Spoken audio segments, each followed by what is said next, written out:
and we are joined now by Robert O'Connor, and he's a musician. Robert, are you there on the line with us? I'm here. Hi, Robert. Nice to have you on today. I believe today you wanted to talk about, you've had your first single of 2024 released in March. It's called Mysterious Times, and I think it was a reimagining of a song recorded by The Sash in 1999. Is that right? That's right, yes. So some people will know the original, some people would be too young to know the original, but either way, I think it's a song that kind of, at the moment, is fitting lyrically and sonically. We're kind of finding ourselves paying a lot of tributes to the 90s at the moment as well, so it just kind of felt like the right time. And Sash was an artist that had inspired some of the music on my last EP as well, so this just felt like a nice kind of homage to him. I'm old enough to remember Sash. I am indeed. One of my favourites is probably Encore une fois. Amazing song. Yeah. It's I know a lot of the youngsters now would call them oldies, but we know them as classics. Yeah, I mean, we still think of the 80s as being the oldies, but now the 90s are the oldies, and even some of the early noughties, you see people like Dua Lipa kind of paying tribute to the noughties and taking inspiration from that kind of palette of sounds, and that feels like 10 years ago, and then when you say it's 25 years ago or whatever it is, it just feels, it doesn't compute, I think, to those of No, us it who, doesn't work out. yeah, The brain can't process it. exactly. It doesn't feel like it's old enough to be nostalgic, but it is. That's where we're at. But for me, I was kind of lucky in the sense that that was the kind of music I was making anyway. So there wasn't really much of a change for me.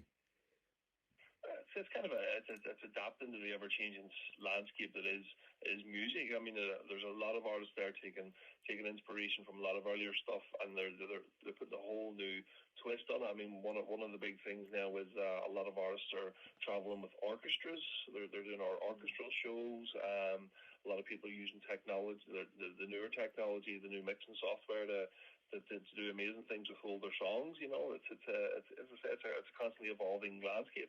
Yeah, absolutely. And the orchestral thing, it's interesting you mentioned that. Like I've been looking at this. There's a show called 80s Classical that's musical directed by a producer called Steve Anderson that I've been watching recently, and he takes a lot of these 80s bands, and like Johnny Hates Jazz and Bananarama and all those sorts of acts, and brings them out with an orchestra, and obviously has a vision for how the show should be produced, and there's an audience for that, the people who grew up listening to that music, and that's actually even a bit before my time, but I was listening to my parents' records, so it feels nostalgic to me.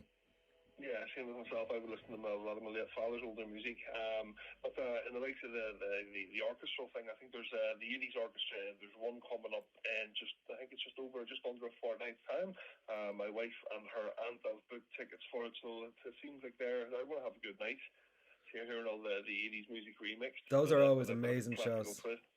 They're the best. And the production value is always so high, and it's great to see so many amazing musicians. It's always a full live production, which is refreshing. I mean, I love going to a DJ set as much as the next person, but I feel like it's really hard to beat everything being recreated live on stage as well. And in terms of your own music, then as well, we're talking about all these kind of inspirations. I believe you have an upcoming album following your last EP from 2022, I think. But what kind of stuff inspires you? Because I know you're talking about obviously the Sash, the song that you recently kind of reimagined recently. Sash. The Sash. Yeah, no, I mean, there's somebody who doesn't remember the original, but yeah, Definitely not. there's a mix there, from the 80s, the 90s, the noughties. I feel like I'm really dipping into the decades, and it wasn't even an intentional thing. The last EP I made with a producer called Garrett Shortland in the UK, who works with the likes of Sophie Ellis Bextor, who's obviously having a resurgence at the moment as well, and Steps, who had a big resurgence over the last 10 years. So a lot of kind of heritage acts who make classic 90s pop music with a sort of dance sentiment to it as well. Um, so when I made that record, I connected with a new audience, and that was mostly an original record. There was one cover track on there, which was a Agneta from ABBA. It was one of her lesser known singles from the early 80s. And whatever happened there, it sort of organically happened on YouTube that I started to connect with these new listeners, and it laid a foundation for my own music that would come out in the months afterwards. And that EP basically took me from having 1,000 listeners on the previous EP to having 100,000 listeners on that EP. So clearly you're not going to abandon that, especially when it's music that you like anyway. So in some ways leaning into that niche and kind of using all of the elements of music that you grew up with and that becoming the recipe for your own music, that's really what has worked for me, as opposed to trying to chase trends. Or I mean, for the most part I don't listen to radio as far as music is concerned, and I do hear music on Spotify and on YouTube accidentally that I love through playlists, but I don't kind of seek out what's trendy right now, which I think is lucky, because then you can kind of tap into who you actually are as an artist, as opposed to who you think you should be. That's a really nice way of putting it. Do you feel like you've kind of found your sort of musical style then recently? Because we have it here. I know you released a debut album in 2008.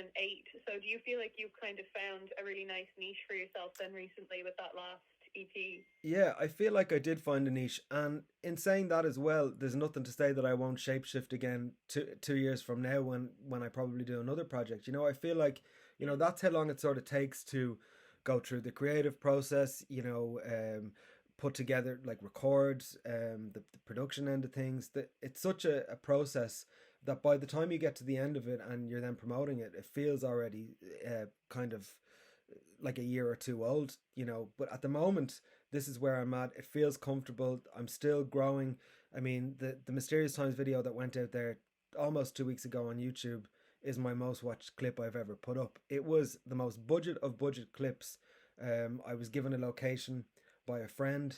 You know, a director friend of mine shot it. And it was just, there was, you know, there was obviously passion put into it by everyone involved, but it wasn't an expensive clip. There's nothing remarkable about it, but the fact that the song is somewhat known maybe helped in this scenario, and that it's connecting with people. So it feels like, you know, don't change, you know, don't fix what's not broken, I suppose. But I think the format's doing pretty well. I mean, you're looking at you're over 10,000 views now, in any way with that one alone. So I mean, would you say that, I mean, given the following that you're gathering on YouTube, would you say like your listener base, would they sort of have any influence on like is there sort of a style that people have been asking for through the comments or anything? Or absolutely, yeah, for sure. When I did that last cover, and then I did a song called One Way Ticket, which was my own song, which came very fast and was the kind of main single from the last EP, and that became the one. I think, I don't know what the streams were. It's over 50,000 streams anyway on Spotify, but it just resonated in a way that you know, I've had a gut instinct that one was kind of, there was something special about it, and I think as well when you just kind of, and then when you get that feedback and it's confirmed for you and people keep talking about it, and 2 years later it's still the song that's being streamed without any sort of promotion, that tells you that that's, you know, you've had a warm reception. And definitely I look through the comments, I see even things like videos, like I made for the last time that I mentioned, I made a video in a restaurant called Hang Dai in town. It looks like a neon Asian kind of train on the inside, and it's really unusual look, but it just fit really well with that kind of 80s retro. There was disco balls in there, and people are like, oh, we'd love to see more of that aesthetic from you. And so then, you know, there's me kind of scouting for, okay, the next time I do, you know, an 80s referencing single, I'm on the lookout for locations that are going to be appetizing to the viewers and the listeners, and even just from a styling point of view, and like leaning into new styles. And I think growing up in the 90s, you would often see artists and bands shapeshift a little bit between eras, between albums, where, you know, their look would change, their style would change, the output of the music would change.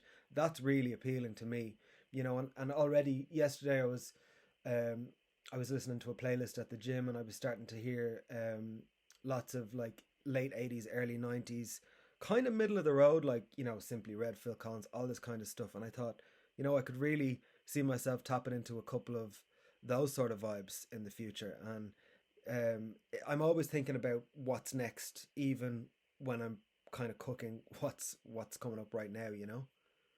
Yeah. Sorry, go ahead. I was just going to say, actually, since you're talking about like the future of your career and how excited you sound, are there any like gigs that you have coming up that you'd like to plug while you're here on air? So that's the next big, Yeah, that's the next big thing to organise for sure. Is there's kind of a bit of a backlog of having not performed live since really before COVID. I did one proper show for the last EP that we recorded, put on YouTube, and that was really the purpose of it, to be honest, more than the show itself. But this time I want to, because the music from the last couple of records is from a similar kind of palette, I want to make a show with all the best songs that I have. Obviously, throw in some covers, maybe some mashups. Just keep it really fun, and find the right venue for a show. So really, what I'm aiming for is September, October this year, to have one proper headline show rather than running around Dublin playing endless kind of smaller gigs on multiple act lineups where maybe the vibe just isn't right.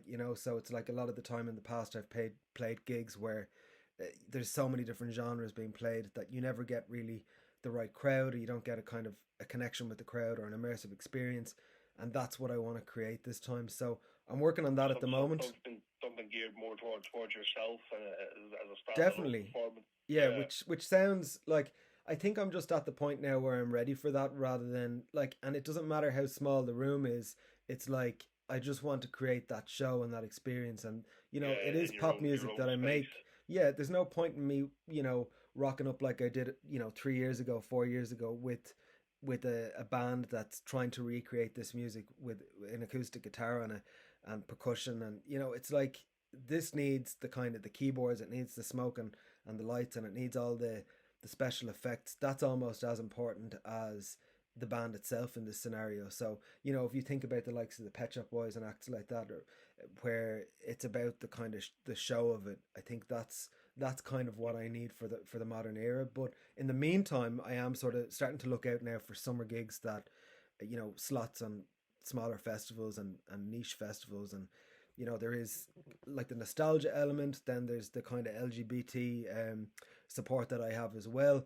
So there's so many of these boutique festivals now that's my kind of next focus. As I get towards the end of recording this, I'm 3 songs away from being finished the album. So once I sort of can take my foot off the gas with that, I can start to look at the live end of things.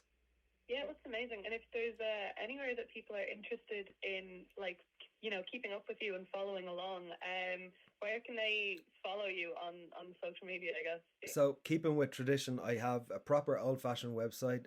It's iamrobertoconnor.com. A lot of artists don't even bother with a website now, but I'm very attached to the tangible and having everything in one place. And so they can go there. And obviously I'm on all the socials, Instagram, TikTok, X, Facebook, everywhere you can imagine, I'm there. And yes, it takes 2 hours to update all my socials now that there's so many, but it's worth it, because that one comment on whatever one it is, that one comment always makes it worthwhile for me. Okay, listen, Robert, that sounds brilliant, and I wish you all the best in the future, and I wish you the best with your upcoming album, and I hope you get it done, not necessarily soon, but I hope you're happy with how it's going and how it turns out when you are finished with it. So thanks for coming on today. Thank you so much, and I certainly hope it'll be done soon, but you can definitely hear it before the end of the year, and there'll be plenty more singles before then as well. But thanks so much for having me on. Hopefully when we get it completed, we can get you on again, give it a listen. It's been great having you on this morning, Robert. You can be sure of it. I'll be on the phone, if not outside the office with the album.